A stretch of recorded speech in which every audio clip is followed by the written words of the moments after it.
गुरुजी सहज ही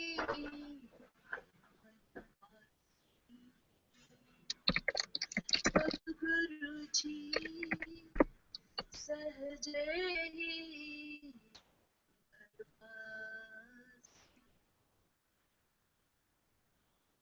अजी सहजा सहजा सबका है सहजा सहजा सबका है सहजा में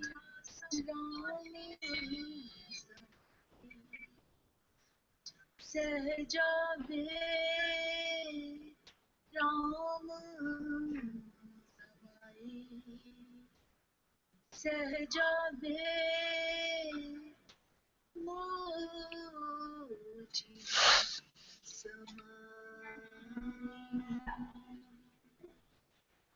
सहजा में मोची समाए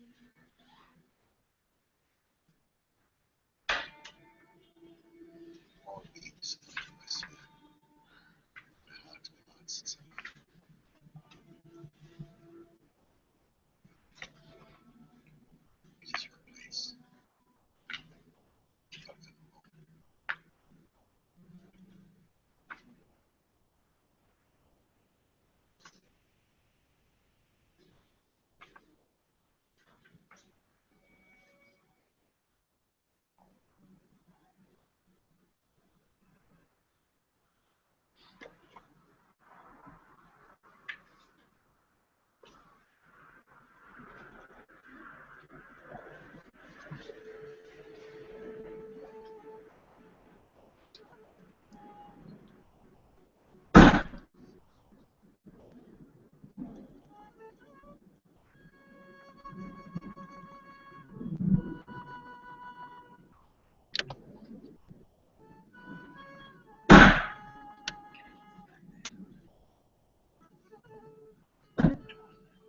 हरि सुंदर नंद मुकुंदा कृष्ण नारायण हरि ओम हरि सुंदर नंद मुकुंदा कृष्ण नारायण हरि ओम हरि केशव हरि गोविंदा कृष्ण नारायण हरि ओम हरि केशव हरि गोविंदा कृष्ण नारायण हरि ओम हरि सुंदर नंद मुकुंदा कृष्ण नारायण हरि ओम हरि सुंदर नंद मुकुंदा कृष्ण नारायण हरि ओम हरि केशव हरि गोविंदा कृष्ण नारायण हरि ओम हरि केशव हरि गोविंदा कृष्ण नारायण हरि ओम हरि सुंदर नंद मुकुंदा कृष्ण नारायण हरि ओम हरि सुंदर नंद मुकुंदा कृष्ण नारायण हरि ओम हरि ओम हरि ओम हरि ओम हरि ओम हरि ओम हरि ओम हरि ओम हरि ओम हरि सुंदर नंद मुकुंदा कृष्ण नारायण हरि ओम हरि सुंदर नंद मुकुंदा कृष्ण नारायण हरि ओम वनमाली मुरली धारी गोवर्धर गिरवर धारी वनमाली मुरली धारी गोवर्धर गिरवर धारी नित नित कर माखन चोरी रे गोपी मनहारी नित नित कर माखन चोरी रे गोपी मनहारी हरि सुंदर नंद मुकुंदा